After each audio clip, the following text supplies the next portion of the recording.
I want to hear more later. Okay. I think Okay, no. Thank you.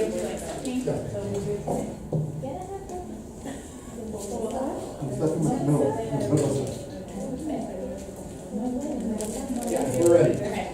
Hello, everyone. I'm Danielle. We've met. So I am going to get into the ideal healthcare system for Americans.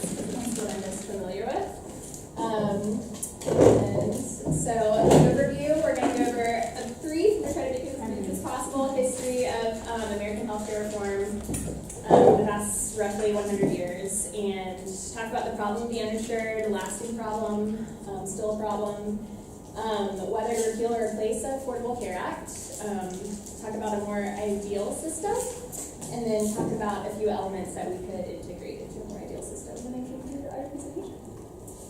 So I'm not going to read all of this, but I just wanted to highlight how often healthcare reform has been introduced into the American public dialogue, and how much opposition there's been and resistance. Several presidents have introduced the idea of universal health care, but obviously that hasn't been done quite yet. So 1912, so almost 100 years ago, or over 100 years ago, Teddy Roosevelt's party endorsed social insurance as part of his platform. And then 1944, FDR outlined the Economic Bill of Rights, including the right to adequate medical care, and this is also known as the Second Bill of Rights. 1947, Truman, in a message to Congress, called for national health programs. This is the second time. In 1956, the military Medicare program started, providing health insurance for the dependents of those in the armed forces. And then legislation was introduced in the 60s that kind of was a precursor to the Medicaid program through the Kerr-Mills Act. It did pass federal funds for state programs providing medical care to the poor and elderly. And then in 1962, President Kennedy addressed the nation on Medicare, but the AMA also provided a rebuttal, so opposition there once again. 1964, President Johnson advocated for Medicare in a special message to Congress, and then the next year, Medicaid and Medicare programs were signed into law by President Johnson. And those were later expanded to those with long-term disabilities under the Medicare program. So in the 1980s, the Medicaid option to cover infants and young children, pregnant women up to 100% of the poverty level was expanded. And then in 1997, the CHIP program was passed. This allowed states coverage of low-income children above Medicaid eligibility. So we're getting incrementally closer to covering more and more people over time. And so the Democratic Party is just kind of hitting it from both sides, through Medicare and Medicaid, and trying to continuously work towards the middle class. So 2003 to 06, Maine and Vermont and Massachusetts passed their own state programs. And Massachusetts legislation was to provide health care coverage to all state residents, and this was a huge inspiration for ACA. 2007, the Census Bureau estimated that the uninsured was at 15.3% of the population. And then in 2010, President Trump signed ACA legislation into law. So, what did it look like before reform? It was really bad. In 2013, more than 41 million Americans were uninsured. Approximately 45,000 deaths were associated with a lack of health insurance, diseases that could be cured. The uninsured working age had a 40% higher risk of death than their privately insured counterparts in the United States. And 37.9% of patients' families had to quit a job or lost a job due to a medical event. And then a total of $538 billion was spent on uncompensated care in the U.S. So on a personal level, this is what it looked like. 62% declined in medical tests, 45% were skipping prescriptions, and 63% were putting off doctor's visits. So ACA reform, what it did. As this is a review for most everyone, the individual mandate introduced it was an individual mandate to gain insurance or to pay a 2.5% penalty. Essential health benefits were all coverage had to provide preventative care, vaccinations, and medical screenings not subject to co-insurance or deductibles. Additional preventative screenings for women, contraceptive use coverage also included. Annual lifetime coverage caps, and all pre-existing conditions must be covered. And there were 4 tiers of coverage: bronze, silver, gold, and platinum. So the results of this legislation was that the uninsured rates dropped from 17% in 2011 to 10% in 2016, which is quite substantial. Between 2013 and 2014, there was a drop in uncompensated care from $34.9 billion to $28.9 billion. And coverage associated with fewer delays obtaining care because of costs, and there were reportedly fewer skip prescriptions and less difficulty paying medical bills, less bankruptcy. And those insured through Medicaid increased by $12.3 million between 2013 and 2015. So, still a lot of complaints about ACA. One of the big problems was that young people didn't sign up for ACA, so we really needed that healthy population to balance out costs.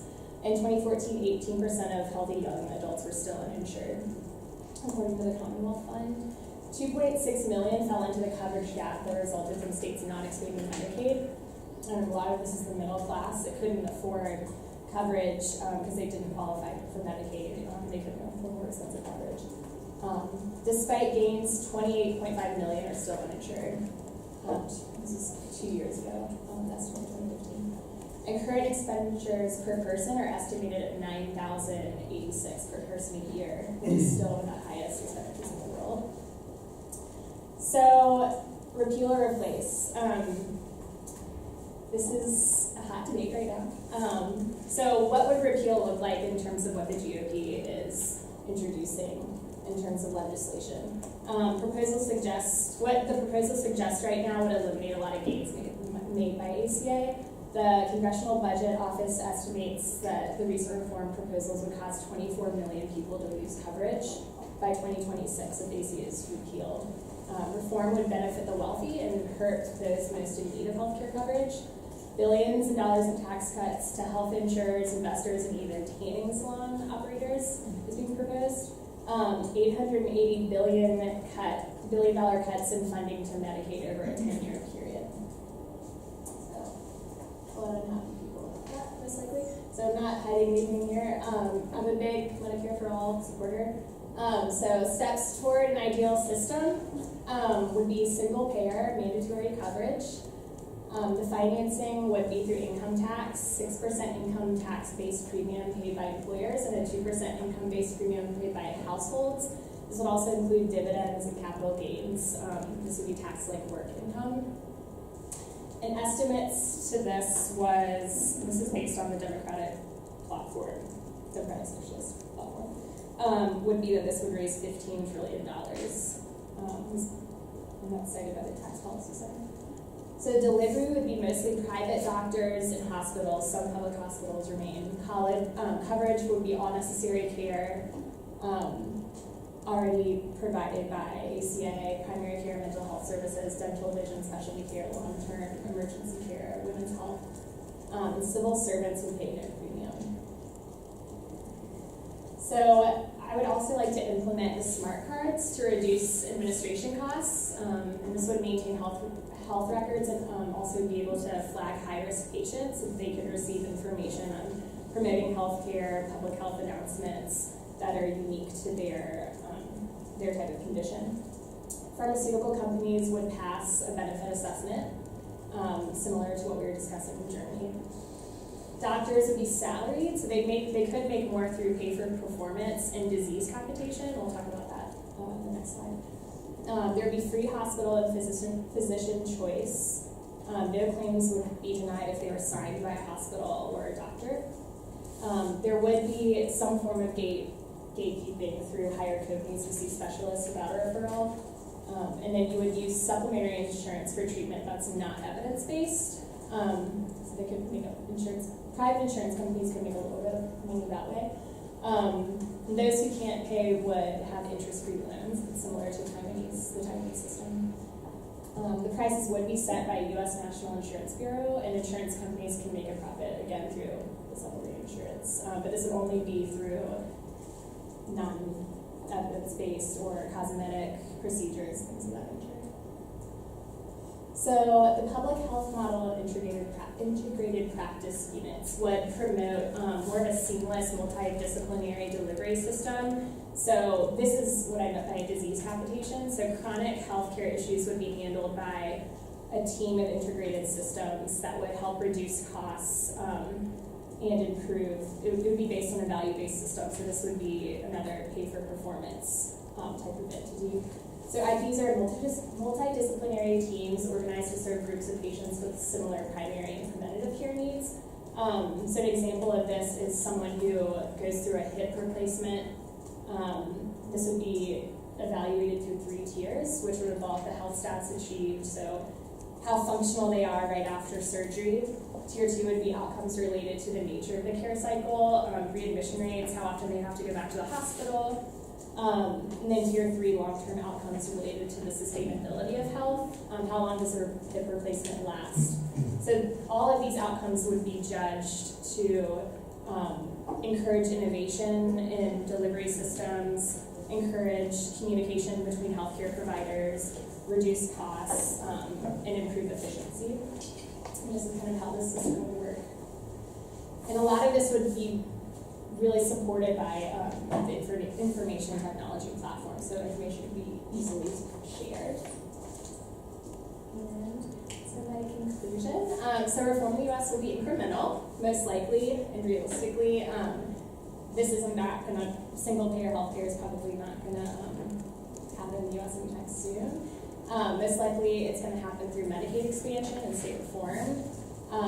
The more states expand Medicaid, the more matching federal funds they'll receive. I think it's going to be really hard for people to refuse Medicaid expansion the more time passes. States will find it difficult to give up the benefits. So long-term reform could follow with proven value and reduced costs through incremental change. And this could be introduced through something like a copper plan where it would encourage more young, healthy people to buy health insurance through high deductibles and low premiums. It might cover 3 office visits per year, preventative care, to increase the pool of healthy individuals and make premiums go down for the larger pool. But yeah, so this is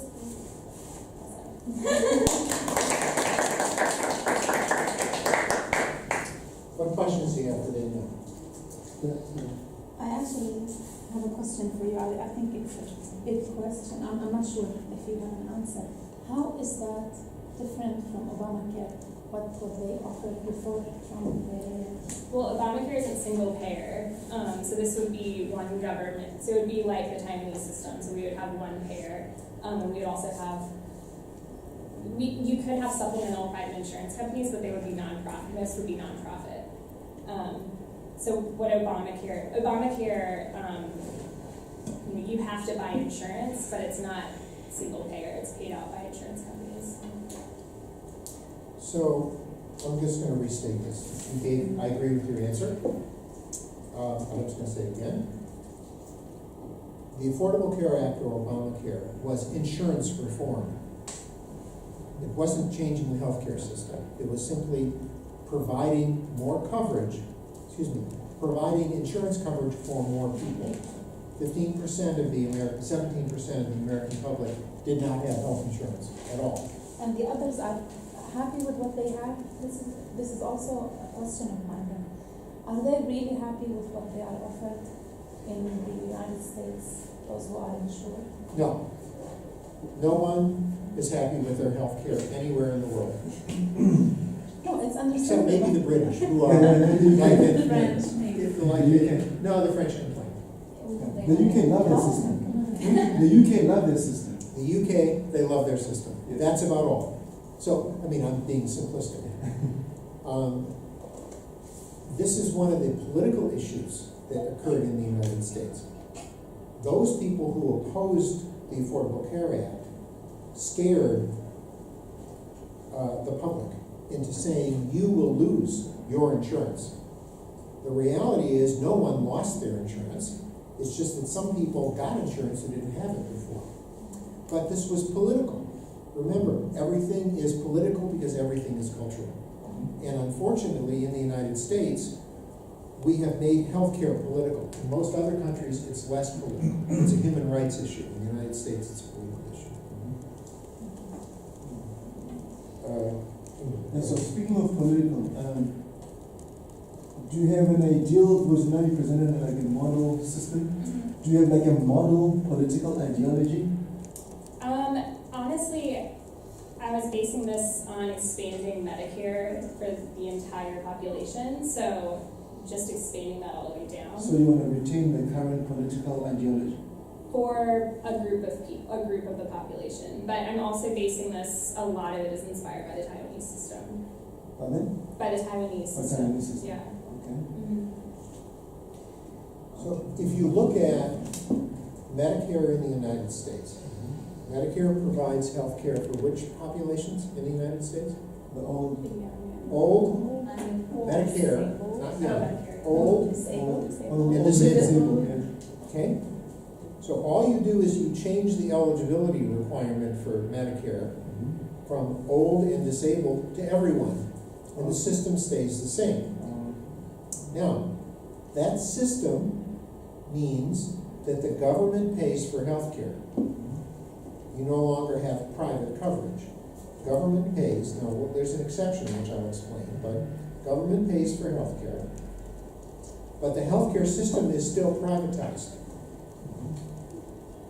So, the hospitals are not owned by the government, the doctors and nurses don't work for the government. The pharmaceutical industry is still negotiating.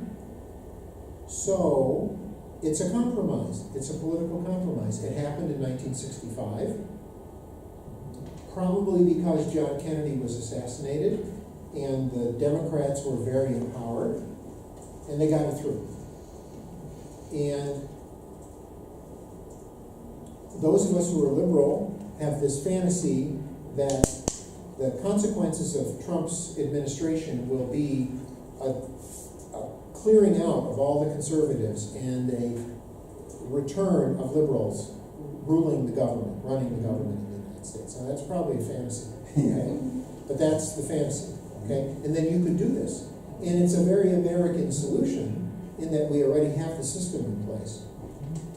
It attacks the insurance industry particularly. They would be the big losers in this, okay? But the doctors and hospitals could live with it because they're going to get one source of financing. They wouldn't like it, they would feel threatened, but you might be able to push it through. Obama would have done it if he had the political power to do it in 2009. He just didn't have it. He was way too compromising. Just so I understand, someone who's unemployed, who doesn't, he's not eligible for Medicaid or Medicare, how do they totally, it's totally private, right? Or they're not? Out of pocket. Out of pocket. They pay out of pocket. Unless they go to a clinic that gives them free care. So I think maybe you heard my wife talk about that she works one day a month in a free clinic for people. But these clinics are totally for donations and. Yeah, so she donates her time, she doesn't get paid. No, the funding of these clinics is out of donations only, right? Yeah. It's not that everywhere. No government money. When we had a Democrat governor in Kentucky, you were able possibly, so we had our program called Connect, that was like our big program, was really successful. In some circumstances, you were able to be on Connect if you were unemployed, if you were able to provide documentation that you were like applying for jobs or in some kind of like job training course or something, yeah. I know for like immigrant communities, we even got like ESL classes to count as that, so that also. There are all sorts of more complex solutions. When the Clintons, who were liberal, when Bill was president, they were proposing that people beginning at age 55 could buy Medicare. They could use out-of-pocket money to pay for Medicare, and then they would get it, which would mean that the government would supplement probably. I'm going to do a system too, so. That's fine. I'll be talking. Okay, good. Well, there are many solutions, right? So, okay, anything else for Danielle? Okay, thank you. So you have, how are you presenting I this? emailed it to you, but it doesn't work. I have my converter, so I need to. Okay, let's see. Yeah, I have my converter if I need to, so but I emailed it to him, so I'll see.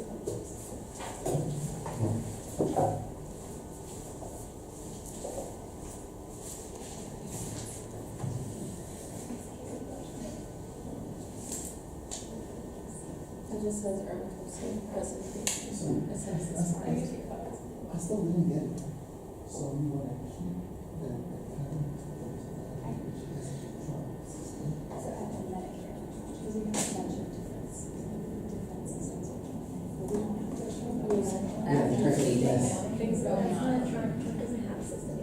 So when did you say it? This morning, like right before class. Okay, yeah.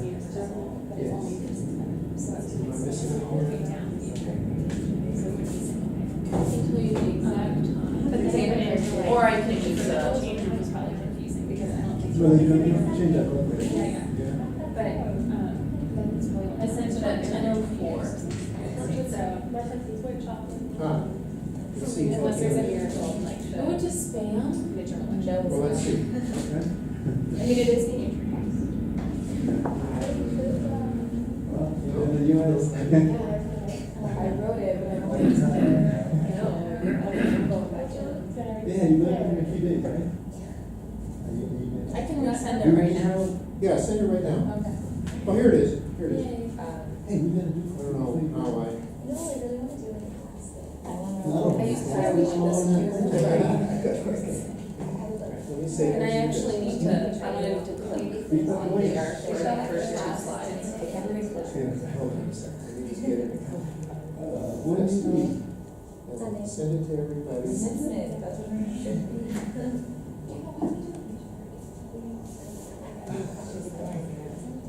Man, this is so sad, man. I gotta catch up with you. Now I have it more. All right, everyone ready? You crave. And I'll need to, so, yeah, I'll have it just on a few things, but just for the first. Yes, ma'am, you go right ahead. All right, this is how to fix the United States healthcare system. Do it. Yeah, we're gonna try. This is in an ideal world, we're gonna do that. So, here are some of the pros and cons of the Affordable Care Act. The cons, here are the pros. So many have seen double-digit premium increases, about 25% on average. However, that does vary from state to state. Arizona has seen about 116% increase in premiums, while Indiana and Massachusetts have seen decreases. The lack of competition means higher prices, and that's worse in rural areas and the South, especially in Kentucky. Obviously, I have a lot of experience with that, but that's been really hard with insurance companies leaving the marketplace and then the effect that has had. Of course, the rural areas in the South who kind of use this as fuel for voting conservative, we'll see in a little bit that that doesn't really work out for them. Businesses may find it more cost effective to pay the penalty and let their employees purchase their own insurance. I know that when I was like job hunting and stuff, I mean, it was very common to be like, oh, we don't provide health insurance, we're just paying the penalty. So that's made things even trickier. Tax penalties, of course, for the uninsured. Many insurance companies made their provider network smaller. This means a lot of people that had doctors, they had their entire lives, couldn't go to that doctor anymore, and of course that had really bad effects. And the states that decided not to expand Medicaid. So like I talked about a few moments ago, Kentucky was actually one of the model places with Connect with Governor Beshear, and then Matt Bevin came. And we'll talk about how to fix that too. So here are some of the pros. It insures 20 million people, 10% cheaper on average than a typical employer-provided plan. Approximately 6 in 10 customers have a choice of over 3 companies in the marketplace from which to choose from. Free preventative care, which we know as public health professionals is huge. No surprising cancellations or pre-existing denials, and that's something we've seen across the board, is this pre-existing condition denial situation that could happen if it is repealed. And of course, a lot of people are worried about that. Medicaid coverage now includes uninsured Americans under 138% of the poverty level, which again is confusing when you think about the political thing, and of course we have to think about politics. So then it's kind of like, why'd you shoot yourself in the foot? But we'll discuss that. Independents can stay under parents' plans longer until they're 26. I know this has had a huge impact on my life, and I'm sure a lot of other people have greatly benefited from it too. And limits on lifetime benefits banned. Another thing that I didn't directly put in there, but that we have seen just because of like lack of statistics and research, but something that's been seen across the board is an increase in the creative community in America, because people are finally able to say, okay, you know, I'll just pay for Obamacare and continue running my blog or podcast or photography business or writing or whatever they want to be doing, and there's been a really big increase in that. So should we repeal it or should we fix it? Well, there's slightly more cons. Of course, not in real life, it depends. So say we want to repeal it. So say you're Mitch McConnell, you're my senator that I didn't vote for, and you're like, let's repeal it.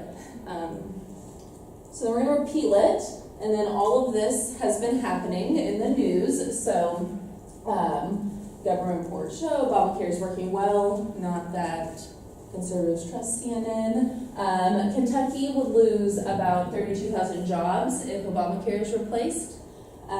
Disability rights activists all over the country are storming the offices of their representatives, saying, please don't do this, please don't repeal it, I have a pre-existing condition, I really need this. As we know, the Senate bill could cut health care coverage by $22 million, and it would be bad business for hospitals. So these were just like a quick search of the headlines, and something that I've just been kind of compiling, knowing that I was going to do this presentation. So every time I do it, I'm like, okay, well, I like this too. So that's just some of the stuff that's happening. So let's back away from repealing it, because, and obviously I'm very liberal, as most of you all are, but I think it is better to fix a system than completely start from scratch, especially when people's lives are involved in healthcare. So we're not going to repeal it, so let's go back, and we're going to fix it. So if we choose to fix it, it's kind of like a choose your own adventure, except people's lives.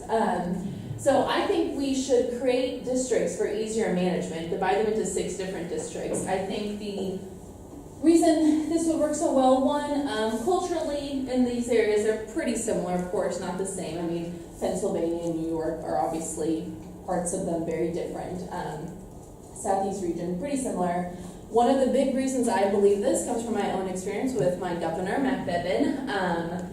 A lot of the stuff he did was basically because he had high hopes of becoming like Trump's vice president pick, or at least someone in his cabinet. So a lot of it was geared towards impressing that